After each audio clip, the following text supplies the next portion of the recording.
Hello everyone, कैसे हैं आप सभी लोग। आज के वीडियो में हम नर्वस टिश्यू के बारे में बात करेंगे। ठीक है, तो वीडियो को स्टार्ट करते हैं। हमारा जो नर्वस सिस्टम होता है ना, वो हमारा नर्वस टिश्यू से मिलकर बना हुआ होता है पूरा का पूरा। ठीक है, मैंने क्या बोला कि जो हमारा नर्वस सिस्टम होता है वो हमारा नर्वस टिश्यू से मिलकर बना हुआ होता है। हम आप सभी को पता है कि हमारे बॉडी में चार तरीके के टिश्यूज़ प्रेजेंट होते हैं। कौन से? एपिथेलियल टिश्यू, ठीक है, epithelial tissue, connective tissue, muscle tissue या फिर मस्कुलर टिश्यू, ठीक है, एंड नर्वस टिश्यू। राइट, तो हमारी बॉडी में चार तरीके के टिश्यूज़ प्रेजेंट होते हैं। कौन कौन से? Epithelial tissue, connective tissue, muscle tissue and nervous tissue. तो ये जो नर्वस टिश्यू होता है यही क्या करता है, हमारे नर्वस सिस्टम को बनाने का काम करता है। तो हमारे नर्वस सिस्टम में हमारे नर्वस टिश्यूज़ प्रेजेंट होते हैं। राइट, अब ये जो नर्वस टिश्यू होते हैं ये भी दो तरीके के होते हैं। कौन कौन से नर्वस टिश्यू होते हैं? एक तो न्यूरॉन्स होते हैं और एक होती है न्यूरोगिलिया, जिसको हम गिलियल सेल्स भी बोलते हैं। ठीक है, हमारे जो नर्वस टिश्यू हैं वो दो टाइप की होती हैं। एक तो होती है न्यूरॉन्स एंड न्यूरोगिलिया। न्यूरोगिलिया क्या होती हैं? ये जो गिलियल सेल्स होती हैं ये हमारे न्यूरॉन्स को सपोर्ट करने का काम करती हैं। राइट, अब इन दोनों के बारे में पढ़ते हैं कि न्यूरॉन्स क्या होते हैं, न्यूरोगिलिया यानी कि जो हमारी गिलियल सेल्स हैं वो क्या होती हैं। न्यूरॉन्स हमारे नर्वस सिस्टम की स्ट्रक्चरल एंड फंक्शनल यूनिट है। ठीक है, न्यूरॉन्स क्या हैं? ये हमारे नर्वस सिस्टम की स्ट्रक्चरल और फंक्शनल यूनिट हैं न्यूरॉन्स। वहीं जो न्यूरोगिलिया होती हैं ये क्या करती हैं? Neuroglia support, nourish and protect and myelination of neuron. ये क्या करती हैं? न्यूरॉन्स को सपोर्ट करती हैं। ठीक है, नरिशमेंट प्रोवाइड करने का काम करती हैं, मीन्स ऑक्सीजन या फिर जो न्यूट्रिएंट्स हैं वो देने का काम करती हैं। न्यूरॉन को प्रोटेक्ट करने का काम करती हैं और माइलिनेशन यानी कि जो न्यूरॉन्स में जो हमारी माइलिन सीट लगी हुई होती है ना, वो सब कौन करती हैं? ये न्यूरोगिलियल सेल्स करती हैं। ठीक है, उसके बाद है न्यूरॉन कैन नॉट डिवाइड। देखो, जो न्यूरॉन होता है वो डिवाइड नहीं कर सकता। क्यों नहीं कर सकता? क्योंकि न्यूरॉन की जो न्यूरोनल सेल होती है उसके अंदर क्या होता है? सेंट्रोसोम। जो सेंट्रोसोम होता है वो एब्सेंट होता है। अब सेंट्रोसोम क्या करता है? ये बेसिकली एब्सेंट होता है। राइट, तो सेंट्रोसोम क्या करता है? ये बेसिकली हमारे सेल के डिवाइडेशन में हेल्प करता है। ठीक है, जिससे सेल जो होती है वो डिवाइड होती है, जैसे मेटोटिक डिवीजन होता है। राइट, लेकिन जो न्यूरॉन्स होती हैं उसमें सेंट्रोसोम जो है वो एब्सेंट होता है, इसीलिए जो हमारा न्यूरॉन है वो डिवाइड नहीं करता है। हालांकि इसको न्यूरॉन्स को सर्वाइवल करने के लिए कंटिन्यूस ऑक्सीजन की सप्लाई और ग्लूकोज की सप्लाई होना नेसेसरी है। ठीक है, तो और वहीं जो हमारी न्यूरोगिलियल सेल्स होती हैं ये थ्रू आउट पूरी लाइफ क्या होती हैं? रेप्लिकेट होती रहती हैं। मैंने क्या बोला कि जो हमारी न्यूरॉन्स होती हैं वो डिवाइड नहीं होती हैं, लेकिन हमारी न्यूरोगिलियल सेल्स क्या है? पूरी लाइफ डिवाइड होती रहती हैं। न्यूरॉन्स डिवाइड क्यों नहीं होती हैं? क्योंकि न्यूरॉन के सेल में सेंट्रोसोम जो होता है वो एब्सेंट होता है। सेंट्रोसोम हमारा बेसिकली माइटोटिक डिवीजन में हेल्प करता है। तो जब सेंट्रोसोम ही एब्सेंट होगा तो वहाँ पे क्या होगी? कोई भी डिवीज़न नहीं होती है, इसीलिए हमारा जो न्यूरॉन है वो डिवाइड नहीं कर सकता। उसके बाद है neurons less in number. Right, जो न्यूरॉन्स होते हैं वो as comparison to neuroglial cells. ठीक है, न्यूरॉन जो होते हैं वो न्यूरोगिलियल सेल्स के कंपैरिजन में नंबर में कम होते हैं, एंड जो न्यूरोगिलियल सेल्स हैं वो क्या है? नंबर में ज़्यादा होती हैं। ठीक है, उसके बाद है neuron are excitable cells and neuroglials are non excitable cells. जो न्यूरॉन्स होते हैं वो क्या है? एक एक्साइटेबल सेल्स है। एक्साइटेबल सेल्स क्यों है मैं आपको बताती हूँ। होता क्या है? जैसे ही न्यूरॉन्स को कोई भी स्टिमुलेशन आएगा, ठीक है, स्टिमुलेशन मिलेगा अगर न्यूरॉन्स को, तो न्यूरॉन्स के अंदर देखो, आपको पता है कि सेल के अंदर वाले जो फ्लूइड होती है उसको हम इंट्रासेलुलर फ्लूइड बोलते हैं, एंड सेल के बाहर देखो, ये सेल के अंदर जो फ्लूइड है इसको हम बोलते हैं इंट्रासेलुलर फ्लूइड, और जो सेल के बाहर फ्लूइड प्रेजेंट है इसको हम बोलते हैं एक्स्ट्रासेलुलर फ्लूइड। बेसिकली सेल के अंदर इंट्रासेलुलर फ्लूइड में कौन सी आयंस प्रेजेंट होते हैं? हमारे पोटेशियम आयंस प्रेजेंट होते हैं, और एक्स्ट्रा सेलुलर में क्या प्रेजेंट होती है? हमारी सोडियम आयंस प्रेजेंट होती है। दोनों ही क्या है? पॉजिटिव चार्ज वाले हैं। ठीक है, अब हुआ क्या? जैसे ही न्यूरॉन को स्टिमुलेशन मिलेगा बाहर से, जैसे मान लो फॉर एग्जांपल मैंने गर्म तवे में हाथ रख दिया अपना, ठीक है, तो वहाँ से क्या हुआ? उसको स्टिमुलेशन मिला न्यूरॉन्स को। तो इस स्टिमुलेशन के कारण क्या होती हैं? जो ये सोडियम होती है, ये सोडियम जो हमारी एक्स्ट्रा सेलुलर फ्लूइड में प्रेजेंट था, ये सोडियम क्या करेगा? सेल के अंदर यानी कि इंटरसेलुलर फ्लूइड में एंटर करना स्टार्ट कर जाएगा। जैसे ही स्टिमुलेशन मिला तो ये जो सोडियम है पॉजिटिव चार्ज वाला वो क्या करेगा, सेल के अंदर इनसाइड आ जाएगा। अब क्या है, सेल के अंदर पहले से पोटेशियम चार्ज है, बाहर से सोडियम चार्ज आया, दोनों ही पॉजिटिव चार्ज है, डबल पॉजिटिव चार्ज हुआ जो न्यूरॉन्स है। अब इस डबल पॉजिटिविटी की वजह से जो न्यूरॉन होगा वो एक्साइटेड हो जाएगा, ठीक है, एक्साइटेबल होगा और क्या जनरेट करेगा, इलेक्ट्रिकल इम्पल्सेस जनरेट करेगा, जिसको हम एक्शन पोटेंशियल बोलते हैं, राइट।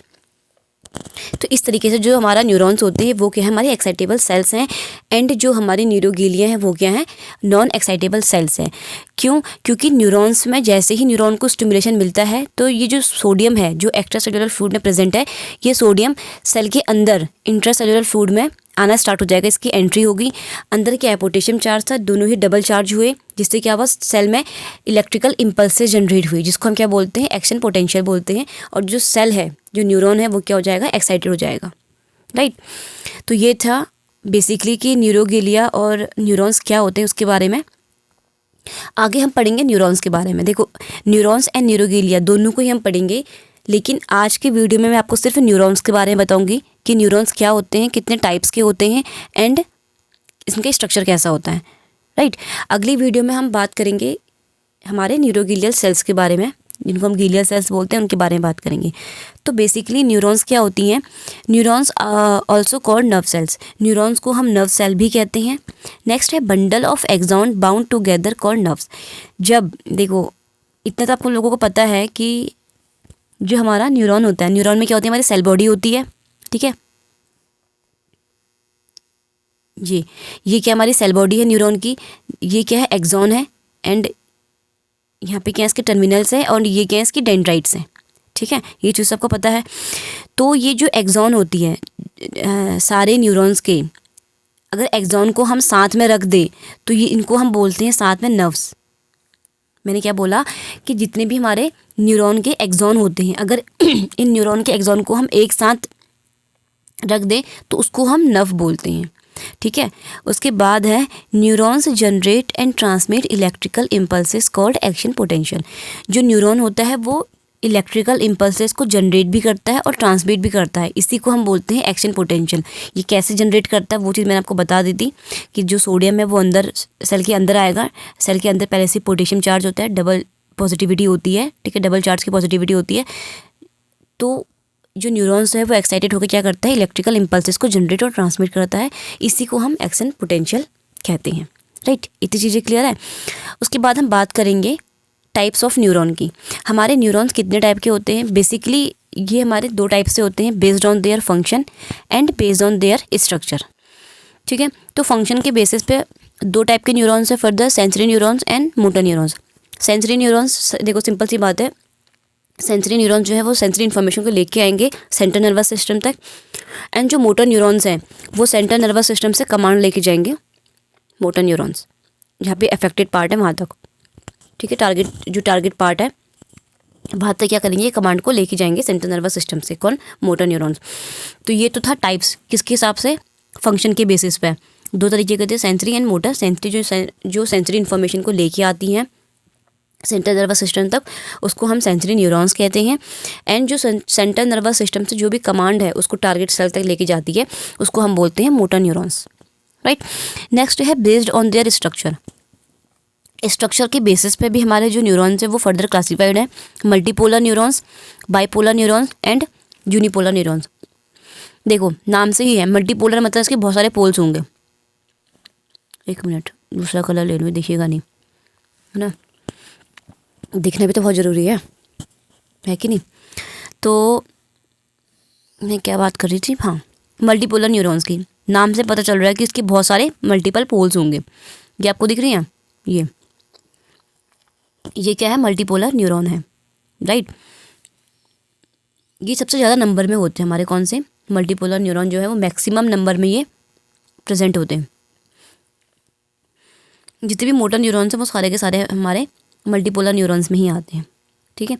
उसके बाद आते हैं हमारे बाइपोलर न्यूरॉन्स, जो कि हमारा बाइपोलर न्यूरॉन्स है, जिसका क्या है, जिसमें सिर्फ दो ही डेंड्राइट्स हैं, ये दिख रही है आपको, ये क्या हमारा बाइपोलर न्यूरॉन्स है।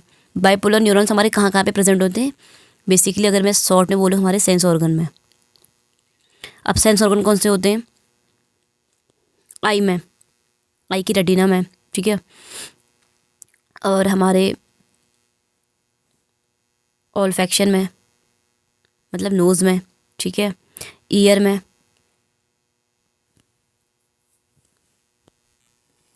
और हमारे टेस्ट बर्ड में, ठीक है। तो जितने भी बाइपोलर न्यूरॉन्स होंगे, ये मान के चलो कि सारे के सारे न्यूरॉन्स हमारे सेंस जो ऑर्गन्स होते हैं, हमारे जो सेंसरी ऑर्गन्स होते हैं उसमें प्रेजेंट होते हैं। जैसे हमारे साइट में, मतलब आई में कहाँ पे होंगे? बेसिकली कहाँ पे होंगे? हमारे रेटिना में होंगे, ठीक है। फिर ऑल्फैक्शन, यानी कि जो हमारे ऑल्फैक्टरी, जिससे हमें स्मेल होती है नोज़ से, वहाँ पे ये प्रेजेंट होती हैं। ईयर में ये प्रेजेंट होती हैं, और हमारे टेस्ट बर्ड्स में ये प्रेजेंट होते हैं। कौन से? हमारे बाइपोलर न्यूरॉन्स, राइट। उसके बाद यूनिपोलर न्यूरॉन्स। यूनिपोलर न्यूरॉन्स में क्या होगा? सिर्फ एक ही पोल होगा, ठीक है। ये यूनिपोलर न्यूरॉन्स क्या होते हैं? हमारे एम्ब्रियो लाइफ में प्रेजेंट होती हैं। कहाँ पे? एम्ब्रियो लाइफ में, ठीक है। ये डिवाइड कर सकते हैं, लेकिन तो एम्ब्रियो लाइफ में ये प्रेजेंट होती है। कौन से? Unipolar neuron. तो ये था बेसिकली टाइप्स ऑफ न्यूरॉन। हमने बात करी थी दो तरीके से थे, फंक्शन के बेसिस पर, स्ट्रक्चर के बेसिस पे। फंक्शन के बेसिस पे दो थे, sensory and motor, and structure के बेसिस पे तीन टाइप के थे। मल्टीपोलर न्यूरॉन्स जिसके मल्टीपल पोल्स होंगे, बाइपोलर न्यूरॉन्स जिसके दो पोल्स होंगे, यूनिपोलर न्यूरॉन्स जो है जिसके पोल्स नहीं होते हैं, और ये हमारी एम्ब्रियो लाइफ में प्रेजेंट होता है, ठीक। इतनी चीज़ें क्लियर है। उसके बाद हम बात करेंगे न्यूरॉन्स के स्ट्रक्चर के बारे में, कि न्यूरॉन्स का स्ट्रक्चर कैसा होता है, क्या क्या चीज़ें हमारे न्यूरॉन्स में प्रेजेंट होती हैं, उसके बारे में। तो होता क्या है, देखो आपको स्ट्रक्चर में दिख रहा होगा ना इमेज में, ये क्या है हमारी, बेसिकली पहले मैं इससे बात करूं, तो गाइस ये क्या है? हमारी सेल बॉडी है, ठीक है। सेल बॉडी का ना बहुत सारे नाम भी हैं। जैसे सेल बॉडी को हम सोमा भी बोलते हैं, और पेरिकैरियन भी बोलते हैं इसी सेल बॉडी को। क्या क्या बोलते हैं? सोमा भी बोल सकते हैं, एंड पेरिकैरियन भी बोलते हैं सेल बॉडी को। इसके अंदर, सेल बॉडी के अंदर देखो, आपको एक दिख रहा होगा ना, ये ब्लू कलर का, ये क्या है? न्यूक्लियस है। लेकिन इसमें सेंट्रोसोम अब्सेंट होता है, राइट। उसके बाद ये जब को दिख रहे ना ग्रैन्यूल्स, दाने दाने से, ठीक है, ये रेड रेड दाने दाने से दिख रहे ना, इसको हम बोलते हैं निजल्स ग्रैन्यूल्स। इसका दूसरा नाम भी है टिग्रॉइड बॉडी। इसको हम निजल ग्रैन्यूल्स, या फिर इसको हम क्या बोलते हैं? टिग्रॉइड बॉडी भी कहते हैं, ठीक है। उसके बाद ये आपको दिख रही हैं ये ब्रांचेस सी, इसको हम बोलते हैं डेंड्राइट्स। और इस डेंड्राइट्स की भी छोटी छोटी ब्रांचेस है ना, इसको हम बोलते हैं डेंड्राइट ब्रांचेस, ओके। उसके बाद ये वाला पार्ट आपको दिख रहा है, इसको हम बोलते हैं एक्सॉन, इसको हम बोलते हैं एक्सॉन हिलॉक, ठीक है। मतलब जो एक्सॉन, ये जो पूरा न्यूरॉन है उसका जो नेक वाला पार्ट होता है, जो सेल का नेक वाला पार्ट है, उसको हम बोलते हैं एक्सॉन हिलॉक, राइट। जहाँ से क्या होती है, एक्सॉन जो है वो स्टार्ट होता है। उसके बाद ये आपको ऐसे नीचे लंबी सी डंडी सी दिख रही है, इसको हम बोलते हैं एक्सॉन, ठीक है। ओहो, इसको हम बोलते हैं एक्सॉन, राइट। उसके बाद ये आपको दिख रही है माइलिन शीथ, ये इस तरीके से, ये क्या हमारी माइलिन शीथ है। माइलिन शीथ क्या करती है? ये क्या करती है? ये इम्पल्सेस को और ज़्यादा फास्ट कर देती है। कौन? Myelin sheath. अब अगर मैं बोलूँ, देखो दो चीज़ ना ध्यान में रखना, ये अगर न्यूरॉन्स जो होगा अगर हमारे सेंट्रल नर्वस सिस्टम में प्रेजेंट है, तो इस माइलिन शीथ को कौन बनाएगा? हमारे ओलिगोडेंड्राइट्स, ठीक है। मैंने क्या बोला? अगर ये न्यूरॉन जो है, अगर ये हमारे सेंट्रल नर्वस सिस्टम में प्रेजेंट है, ठीक है, तो उस टाइम पे इस माइलिन शीथ का फॉर्मेशन कौन करती है? हमारी ओलिगोडेंड्राइट्स, राइट। अगर यही हमारा न्यूरॉन जो है अगर हमारे पेरिफेरल नर्वस सिस्टम पे प्रेजेंट है, तो उस टाइम पे इस माइलिन शीथ का फॉर्मेशन कौन करती है? हमारी स्वान सेल। ये आपको दिख रही है छोटी सी बिंदी सी, ये तो ये क्या है? ये स्वान सेल है।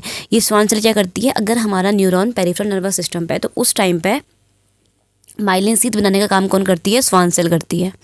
इतनी चीज़ें क्लियर है। उसके बाद आपको ये दिख रहा है नोड्स ऑफ रेनिवियर। नोड्स ऑफ रेनिवियर क्या है? देखो, अगर मैं इसको हटा दूँ, आप देखिएगा, ये आपको हर माइलिन शीथ के बाद छोटा सा गैप दिख रहा होगा बीच में, ठीक है। ये माइलिन शीथ हुई, फिर इसके बीच में गैप है, फिर माइलिन शीथ स्टार्ट हो रही है। मतलब माइलिन शीथ क्या है? कंटिन्यूस नहीं है, ठीक है। माइलिन शीथ क्या? कंटिन्यूस नहीं, बीच बीच में छोटे छोटे गैप हैं, तो इस गैप को हम बोलते हैं नोड्स ऑफ रेनिवियर, देखो मैं को एक चीज़ बताऊँ, न्यूरॉन भी ना दो तरीके के होते हैं, एक तो माइलेटेड न्यूरॉन होते हैं, एक अनमाइलेटेड न्यूरॉन होते हैं। ये क्या है, ये माइलेटेड न्यूरॉन है, ठीक है। ये क्या है, ये माइलेटेड न्यूरॉन है, मतलब इसमें न्यूरॉन जो माइलिन सीथ है वो कंटिन्यूस नहीं है, वो गैप के साथ है, और उस जो बीच का गैप है उसको हम बोलते हैं नोड्स ऑफ रेनिवियर, ठीक है। लेकिन जो अनमाइलेटेड न्यूरॉन्स होते हैं उसमें क्या होती है, ये नोड्स ऑफ रेनिवियर जो है वो एब्सेंट होती हैं, एंड जो कि माइलिन सीथ इसमें है, अब ये कॉन्टिन्यूटी में नहीं है, उसमें जो माइलिन सीथ होती है वो पूरी कॉन्टिन्यूटी में होती है। अगर ऐसा होता है ना तो उसमें जो इलेक्ट्रिकल इम्पल्सेस होती है ना वो थोड़ी डिले हो जाती हैं, राइट। उसमें मतलब वो जो इलेक्ट्रिकल इम्पल्सेस फास्ट हो रही थी उसमें वो इलेक्ट्रिकल इम्पल्सेस उतनी फास्ट नहीं हो पाती हैं अनमाइलेटेड न्यूरॉन्स में। देखो इसी चीज़ें क्लियर हुई। उसके बाद आप देखे होंगे कि जैसे ही ये एक्सॉन नीचे आ रहा है तो ये ना डिवाइड हो रहा है, ठीक है। तो ये जो डिवाइड हो रहा है इसको हम एक्सॉन टर्मिनल बोलते हैं, या फिर हम इसको टेलोडेंड्राइट बोलते हैं, ठीक है। मैंने क्या बोला कि जैसे ही एक्सॉन नीचे आता है तो ये डिवाइड होता है, इस डिवाइडेशन को हम बोलते हैं एक्सॉन टर्मिनल, या फिर हम इसको बोलते हैं, इसका एक नाम और है टेलोडेंड्राइट्स, ठीक है। इसको हम टेलोडेंड्राइट्स भी कहते हैं। इतनी चीज़ें क्लियर है। उसके बाद जैसे ही एक्सॉन टर्मिनल्स आ रहे हैं नीचे जाके, फिर आपको दिख रहा है ये ऐसे छोटे छोटे पॉकेट से बना रहे हैं, रुको मैं दिखाती हूँ फिर से। ये टर्मिनल्स आए नीचे जाके, ये देख रहे हैं आपको ऐसे पॉकेट से बना रही है, इसको हम बोलते हैं साइनेप्टिक नोब। इस साइनेप्टिक नोब के अंदर साइनेप्टिक वेसिकल छोटे छोटे से पॉकेट से होते हैं ना साइनेप्टिक वेसिकल्स, वो प्रेजेंट होती हैं। उन साइनेप्टिक वेसिकल्स में क्या प्रेजेंट होती है, न्यूरोट्रांसमीटर्स प्रेजेंट होते हैं।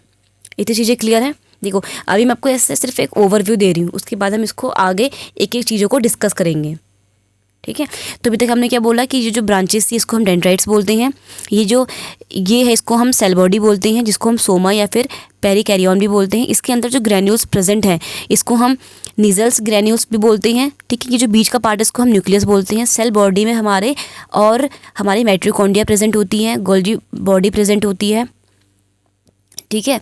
और ये जो नीचे वाला ये वाला पार्ट है इसको हमने एक्सॉन हिलॉक बोला, ये जो नीचे को आ रहा है इसको हमने एक्सॉन बोला। एक्सॉन को जो कवर कर रही है इसको हमने माइलिन सीथ बोला। हर माइलिन सीथ के बीच में गैप होता है जिसको हमने नोड्स ऑफ रेनिवियर कहा, ठीक है।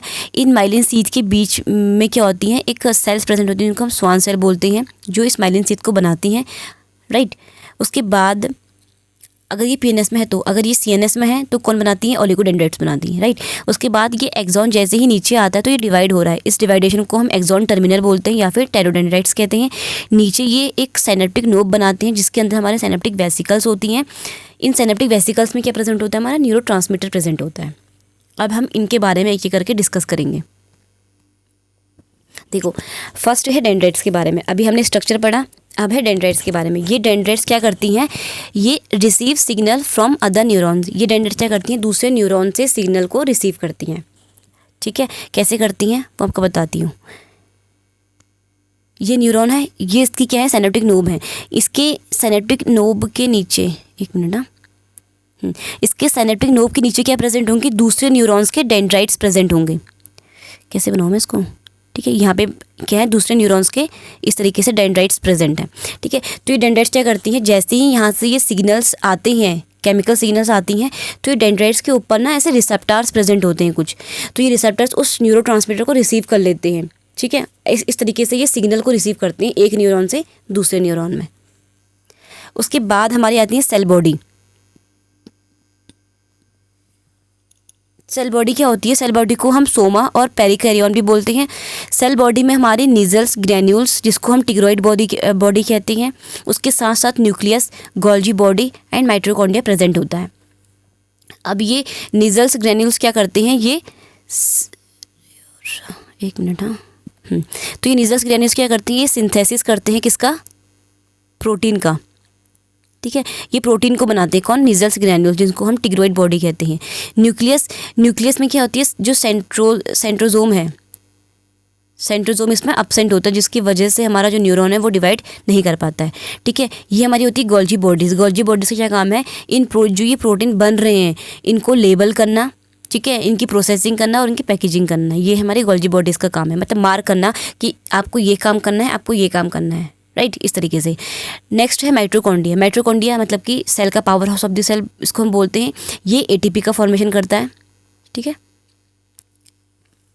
मैंने आपको पहले ही बताया था कि जो न्यूरॉन्स है वो डिवाइड नहीं कर सकते हैं, लेकिन उनको कंटिन्यूअस ऑक्सीजन और ग्लूकोज की ज़रूरत होती है सर्वाइवल के लिए। ओके गाइस, उसके बाद है हमारा एक्सॉन हीलॉक्स के बारे में।